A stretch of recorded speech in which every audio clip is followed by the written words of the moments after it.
YouTube, how's it going? I'm Devesh and today on my channel Sailor Cinema, I'm going to review Marvel's latest film, Venom. There used to be a time when I would consider watching a Marvel film as just a means to de-stress. One would go watching a Marvel film expecting the regular popcorn entertainment coupled with some bombastic action sequences and superhero cameos. And while one would always awe at the creative challenge in making content exist in a particular universe, where the characters tie in and cross over, one would never have expected the filmmakers at MCU to give priority to plot and characterization over the regular superhero template. With films such as Captain America Civil War, Logan, Black Panther, Avengers Infinity War and Deadpool 2, Marvel has shown how it can employ the use of a coherent plotline to add emotional character development to its charismatic superheroes and give us something that is both intense and entertaining. In the last few years, Marvel has continued its momentum of churning out typical summer tentpole movies that not just entertain, but are also powered by a brilliant script. Venom is a film that is neither entertaining nor does it have a good script. Based on Marvel's most enigmatic, complex and badass characters, Venom stars Tom Hardy as journalist Eddie Brock, who acquires the powers of a symbiote, Venom, which imbues him with superhuman strength and power.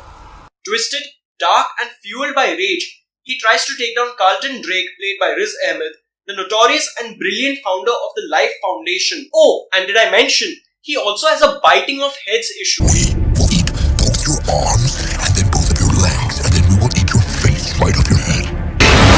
Pitched more as a repulsive anti-hero than as a supervillain, it's hard to find yourself invested in this origin story, which is almost as lackluster as the same character's cinematic depiction in 2007 Spider-Man 3. The first half is seriously lacking in Venom. The action scenes are average, unlike some of MCU's earlier films, which may not have scored heavily on plot points, but at least they maintain a streak of inventiveness as far as the action sequences were concerned.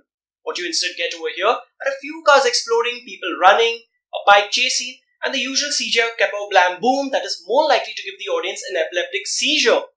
But the biggest drawback here is the script, which is so dumbed down and as lifeless as some of DCU's recent movie disasters. The film does have its fun moments though, particularly when it tries to explore the Jekyll-Hyde relationship between Eddie Brock and Venom, who occupy the same body at the same time and have to reluctantly learn how to coexist. Tom Hardy is the only actor who actually seems to be enjoying here, as he makes the most of the dull writing, switching from Eddie Brock's "aw sharks" American accent to the slimy tar-like Venom. However, this comes in pretty late into the film, by which time you are frankly bored to death. Thankfully, the film is very short and there seems to be no indication yet of the character being a part of the MCU, which can only be a good thing because the MCU is filled with characters that we could all invest ourselves in, and Venom is definitely not one of them. Unless you are a hardcore fan of the comics, it's probably for the best to not get infected by this new iteration of Venom. I'm going with 1.5 out of 5 for Venom.